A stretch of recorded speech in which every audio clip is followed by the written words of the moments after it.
नमस्कार साथियों, मेरा नाम है संदीप गुसाई और पिछले करीब 4 सालों से जो रूरल टेल्स की यात्रा है वो करीब 600 एपिसोड तक पहुंच चुकी है। 150 का पूरा जो परिवार है सब्सक्राइबर का वहां तक पहुंच गया है। इस बीच बहुत सी वीडियो बने, बहुत सी हमने कहानियां की, बहुत सा रिसर्च किया, कई किताबें पढ़ी और इसीलिए आज हम इन हाउस यानी अपने घर से कुछ किताबों के जिक्र के माध्यम से आपसे गुफ्तगू कर रहे हैं, रूबरू हुए हैं कि हम जब तैयारी करते हैं, अपना रिसर्च RNW करते हैं, रिसर्चर पूरा जो लगे रहते हैं एक एक वीडियो के पीछे। जैसे हमने 4 धाम यात्रा की तो उसमें बहुत सी किताबों का स्टडी किया, उसके बाद फिर निकले। बहुत सी किताबें अभी और भी पढ़नी हैं, तो बहुत से कमेंट आए कि कौन सी किताबें उत्तराखंड को जानने के लिए अच्छी हैं। ख़ास तौर पे जो हमारा पास्ट है, जो हमारा इतिहास है, जो हमारा भूगोल से है, या राजाओं के समय कैसा था, ब्रिटिश कालीन के समय 4 धाम और उत्तराखंड के जो रहन सहन जीवन है वो कैसा था, उसके बाद जब एक छोटा सा 12 साल का एक गोरख्यानी लगा था वो कैसा था। तो ये तमाम किताबें हैं। इसके अलावा भी बहुत सारी किताबें हैं मेरे पास, लेकिन कुछ किताबें जो आपको मिल भी सकती हैं और जब उत्तराखंड आप आएँ तो जैसे देहरादून है, हरिद्वार है, यहाँ भी मिल सकती हैं। कुछ किताबें आपको अमेज़न पे मिल सकती हैं। तो सबसे पहले जो मैं एक यात्रा वृत्तांत मैंने अभी जो पढ़ रहा हूँ कि दरकते हिमालय पर दर बदर, डॉक्टर अजय सोडानी हैं, जो उत्तराखंड के जो गंगोत्री वैली से उन्होंने यमुनोत्री वैली की यात्रा की थी। बहुत मज़ेदार एक यात्रा वृत्तांत है, खतरों से जूझते हुए जो उनकी ये पूरी यात्रा है।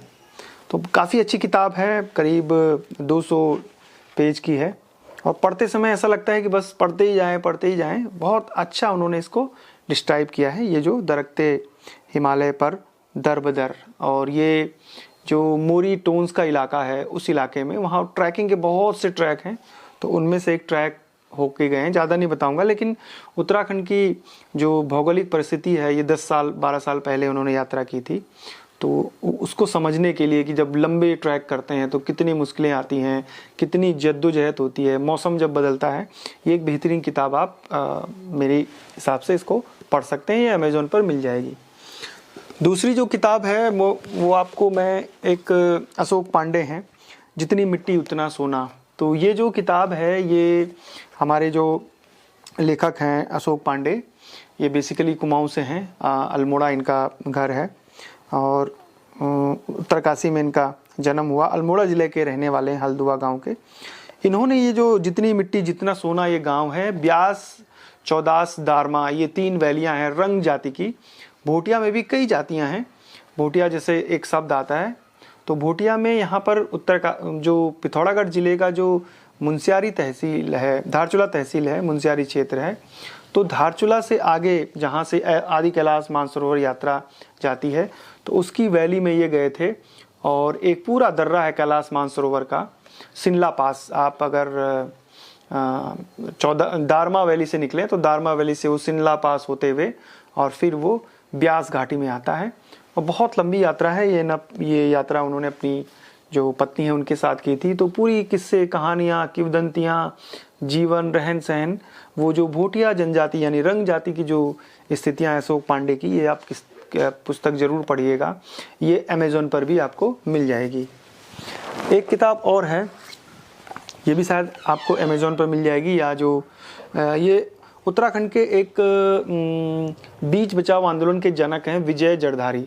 तो अगर किसी को फूड पर इंटरेस्ट है, जैसे हमने कई वीडियो में फूड को लेकर और एग्रीकल्चर को लेकर, जो हमारे पहाड़ की एग्रीकल्चर सिस्टम बदल रहा है, 10 साल पहले कैसा था, 50 साल पहले कैसा था, तो इनकी ये 12 नाजा, जो प्लेन्स के मैदानों में भी 12 नाजा होते हैं, सभी जगह 12 नाजा आते हैं, यानी जो मिलेट की बात हो रही है, मोटे अनाज, उस पर ये परंपरागत मिश्रित कृषि का विज्ञान जो है, और मिश्रित कृषि आज भी नॉर्थ ईस्ट के कई राज्यों में हो रही है।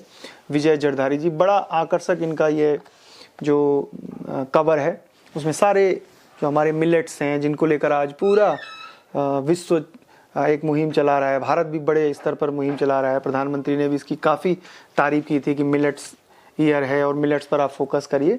तो इसमें मिलेट्स जो हमारे हैं और उनसे रिलेटेड जितने भी जो उत्पाद हैं और जो व्यंजन हैं, उन सब का वैज्ञानिक और पारंपरिक ज्ञान इस पुस्तक में है। तो इसको पढ़ने के बाद आप ये खास तौर पे उन महिलाओं के लिए भी है जो गृहिणियां हैं, और इसमें बहुत सारी व्यंजन की तकनीक है बनाने की कि कैसे बनाना है। तो वो भी आप जैसे यहाँ से बहुत सारे टूरिस्ट यहाँ आते हैं, यहाँ से मिलेट्स ले जाते हैं, मोटा अनाज ले जाते हैं, तो बनाने की विधि भी उन्होंने बताई है, उसके गुण उपयोग भी बताए हैं कि वो स्वास्थ्य के लिए कितने लाभदायक है। ये भी मैंने यहाँ खरीदी थी बुक स्टोर से, ऑनलाइन भी शायद ये मिल जाएगी।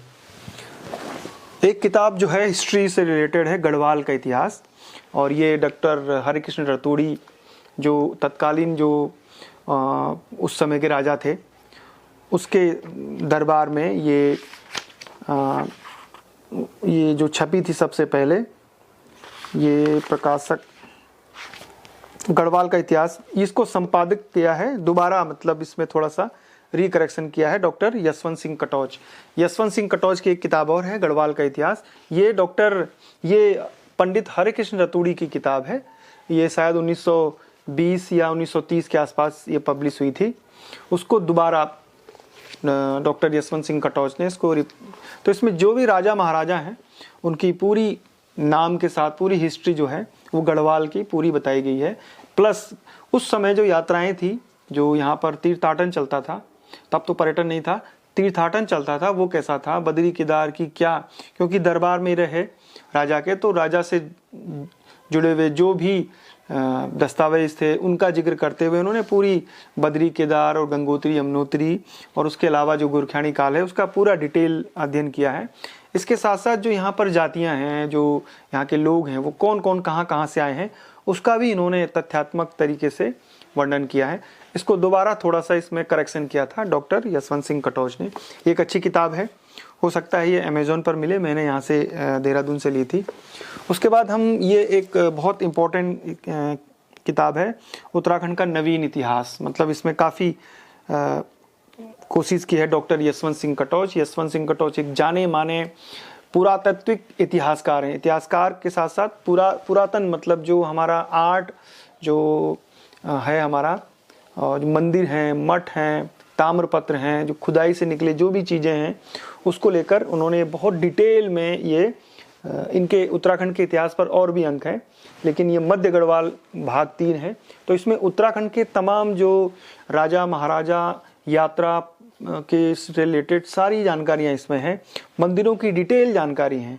अगर आप इंटरेस्टेड हैं मंदिरों के इतिहास के बारे में जानने में, तो ये उत्तराखंड का नवीन इतिहास एक अच्छी किताब है। ये उन्होंने लिखी थी, बिंसर पब्लिकेशन है इसका पब्लिकेशन। ये प्रथम संस्करण इन्होंने 2006 में लिखा था, दोबारा फिर 2010 में। तो ये एक अच्छी किताब है। उसके बाद एक किताब है, ये मैंने लाइब्रेरी से लाई है, तो ये उत्तराखंड के तीर्थ एवं मंदिर डॉक्टर शिव प्रसाद नैथानी की हैं। दरअसल ये उनकी रिसर्च बुक है, जब वो पीएचडी कर रहे होंगे तो ये उत्तराखंड के तीर्थ एवं मंदिर को लेकर उन्होंने एक बृहद सर्वे किया, खुद गए, और इस किताब को लिखने में उन्होंने बहुत सी जो हमारे इतिहास पुराण की पुरानी किताबें हैं, स्कंद पुराण हैं, और भी बहुत सारी किताबें हैं, और जो आगे की मैं कुछ गढ़वाल के जो पुराने अंग्रेजी लेखक हैं हरिकृष्ण रतूड़ी, सारी किताबों को अध्ययन के बाद खुद भी कई इलाकों का उन्होंने भ्रमण किया, और ये ऑथेंटिक है। उत्तराखंड के तीर्थ मंदिर की जितनी जानकारी है, हिस्ट्री कम है इसमें जो हमारे तीर्थ मंदिर हैं गढ़वाल के, चाहे आप चारों धाम ले लें या फिर कुमाऊं के जो तीर्थ ले लें, वो जितने भी मंदिर हैं, हरिद्वार है, वो सब कुछ छोटे बड़े सब तीर्थों की पौराणिक जो कहानियां हैं, और जो इतिहास है, जो इतिहास का मतलब जो फैक्ट हैं वो लिखे हैं उन्होंने। बहुत अच्छी है, इसको मैं पढ़ रहा हूँ और मुझे लगता है कि ये मेरे काम बहुत आएगी ये किताब भी, ये सारी किताबें भी, क्योंकि जितना इनको पढ़ने के बाद जितना नॉलेज होता है वो सब फिर आपके साथ जो वीडियो आते हैं सीरीज़ में उसमें मिलेगा। ये बहुत इंपॉर्टेंट है, हिमालयन गजेटियर। ये मैंने 4 वॉल्यूम में एक साथ लिए थे, करीब 2000 के पड़े थे ये, और इनमें ये एडविन टी एटकिंसन ने ये लिखे थे, और इनको फिर हिंदी में इनका प्रकाश किया था, इसको छापा है प्रकाश थपलियाल जी ने, और इसके भी इन्होंने मतलब हिंदी के भी इनके 3 संस्करण निकल चुके हैं। ओरिजिनल तो पूरी इंग्लिश में है। दरअसल जो एटकिंसन थे उन्होंने, यानी जो गजेटियर है ये एडविन एटकिंसन ने जो एक हिमालयन गजेटियर निकाला, ये निकाला अंग्रेज जो अधिकारी थे यहाँ पे, उनको समझाने के लिए कि उत्तराखंड की भौगोलिक परिस्थिति, जो कस्बे हैं, जो यहाँ का इतिहास है, रहन सहन है, खेती बाड़ी, पशुपालन, इसमें सारी डिटेल है। 100 साल पहले उत्तराखंड में जो जनगणना हुई, कौन कौन से इलाके में क्या क्या जनसंख्या है, पशुपालन कितना है, खेती कितनी है, उसका पूरा डिटेल में है। इसके 4 वॉल्यूम हैं, तो 4 वॉल्यूम में हर वॉल्यूम में कुछ अलग है। जैसे एक वॉल्यूम में हिस्ट्री है। एटकिंसन ने एक और किताब लिखी थी गढ़वाल डिस्ट्रिक्ट, और H.G. वॉल्टन ने भी एक गजेटियर लिखा था। किताब से ज़्यादा इसको गजेटियर कहने, ताकि अंग्रेज जो अफसर हैं वो इसको गढ़वाल को समझ सकें। और अंग्रेजों ने जिस भी राज्यों में गए, जैसे हमने देखा कि हिमाचल प्रदेश में भी उन्होंने गजेटियर लिखा, ये पूरी 4 वॉल्यूम उन्हीं की है। वैसे ही राजस्थान में उन्होंने गजेटियर लिखे, ताकि उनके जो अफसर हैं वो जान सकें। ये एक अच्छी किताब है नंदकिशोर हटवाल जी की, जो डिटेल में रिसर्च कर रहे हैं उत्तराखंड के बारे में। तो ये चांचड़ी, गीत और नृत्य, इसमें सारे फोक सॉन्ग हैं। इसमें लगभग कम से कम नहीं भी होंगे तो 500-600 से ज़्यादा जो फोक सॉन्ग हैं, जो आप गुनगुनाते हैं या जो हमारे फोक सिंगर गाते हैं, लगभग सब इसमें फोक सॉन्ग है। उनका महत्व भी बताया गया है। उसके अलावा एक किताब और महत्वपूर्ण है जो मेरी काफ़ी काम आई जब हमने पिछले साल हरिद्वार से केदारनाथ तक यात्रा की। अब वो है केदारखंड, ये हेमा उनियाल का। हेमा उनियाल ने काफ़ी मेहनत की, खुद वो हर जगह जहाँ जहाँ का जिक्र किया वो खुद गई और डिटेल में, मतलब एक तो उन्होंने पढ़ा होगा पूरे जितने भी पुरानी किताबें, एक वो खुद लोकल लोगों से भी बहुत सारा उन्होंने जानकारी हासिल की। 2011 में उन्होंने इसको पब्लिश किया। ये किताब आपको दिल्ली में भी आसानी से मिल जाएगी, मुझे लगता है अमेज़ॉन पर भी मिल जाएगी। ये तो किताबें हैं जो हैं मेरे पास। अब कुछ किताबें ऐसी हैं जो मिलनी मुश्किल हो रही हैं, और उन्हीं किताबों ने सबसे ज़्यादा महत्वपूर्ण भूमिका निभाई थी जब पिछले साल हमने हरिद्वार से केदारनाथ की यात्रा की थी। सबसे ऊपर आता है नाम उत्तराखंड यात्रा दर्शन, और एक आता है श्री उत्तराखंड रहस्य। तो श्री उत्तराखंड रहस्य जो है वो शालिग्राम वैष्णव ने लिखी थी, और ये किताब बड़ी दुर्लभ है। दोबारा भी पहाड़ संस्था ने इसको छापा था। दरअसल इस किताब, ये पहली ट्रैवल बुक थी उत्तराखंड की। उत्तराखंड पर जो यात्राओं के बारे में पूरी डिस्टेंस जैसे ट्रैवल बुक लिखते हैं, तो उसमें चारों धामों की चट्टियों के बारे में पूरा डिटेल लिखा गया था, कौन सी चट्टी कितनी दूरी पर है। उसके बाद एक किताब हमने डॉक्टर शिव प्रसाद डबराल की ऑनलाइन, जो PDF से हमने डाउनलोड कर बहुत मुश्किल से वो की, तो उत्तराखंड यात्रा दर्शन डॉक्टर शिव प्रसाद डबराल। और डॉक्टर शिव प्रसाद डबराल की भी हम कोशिश कर रहे हैं कुछ और किताबें कोशिश करने की। उनके बहुत सारे गढ़वाल उत्तराखंड के इतिहास की करीब 12 वॉल्यूम है, अलग अलग बहुत डिटेल में उन्होंने लिखा है। अपनी उम्र में करीब 70-50 से ज़्यादा उन्होंने किताबें लिखी, 50 या 70, और कई किताबें ऐसी हैं जो अभी भी छपी नहीं हैं। तो उत्तराखंड के एक बड़े लेखक हैं डॉक्टर शिव प्रसाद डबराल, उनकी किताब भी काफ़ी महत्वपूर्ण थी। राहुल सांकृत्यायन की जो किताब जो हमने ऑनलाइन जिसको हमने पढ़ा, वो थी जो हिमालय परिचय भाग 1। वो मिल नहीं रही है, बहुत हमने ऑनलाइन भी ट्राई किया, लाइब्रेरी में भी ट्राई किया, वो नहीं मिली। दिल्ली भी गए उस किताब के लिए, वहाँ भी नहीं मिली वो, तो बड़ी दुर्लभ है। तो उनकी 2 किताबें उत्तराखंड से रिलेटेड हैं। वैसे तो बहुत सारी किताबें हैं, वोल्गा से गंगा है, उसके अलावा आपकी किन्नर देश में यानी हिमाचल से रिलेटेड है, नेपाल से रिलेटेड है, जम्मू कश्मीर से रिलेटेड है, बहुत सारी। राहुल सांकृत्यायन एक तरीके से जितने भी घुमक्कड़ के शौकीन हैं उनके वो आइडियल हो सकते हैं, मतलब मेरे भी हैं और आप सबके जो घुमक्कड़ के शौकीन हैं। ऐसी बहुत सारी किताबें और भी हैं जो हमने पढ़ी और आगे भी उनका अध्ययन करेंगे। तो ये कुछ किताबें हमारे पास हैं, कुछ किताबें हम और भी कोशिश करेंगे। ये सारी किताबें का जो नाम है वो डिस्क्रिप्शन में आप पढ़ लीजिएगा, हो सकता है आप सुन नहीं पाए हो ढंग से, तो ये तमाम किताबों का नाम भी मैं डिस्क्रिप्शन में डाल दूंगा। कौन सी किताब अमेज़ॉन पे मिलेगी वो भी डाल दूंगा। और भी बहुत सारी किताबें हैं जो मैंने पढ़ी। कुछ अंग्रेजी की किताबें थी, कुछ हमारे जो गढ़वाली साहित्य है उसकी भी किताबें थी। तो पढ़ने का क्रम चलता रहता है, जैसे यात्रा अनवरत चलती रहती है। फिलहाल फिर मिलेंगे नए वीडियो में, नए सीरीज़ में। इंतज़ार करते रहिए, इस साल फिर से एक नई सीरीज़, बहुत लंबी सीरीज़ शुरू होगी। जय नंदा, जय हिमाल।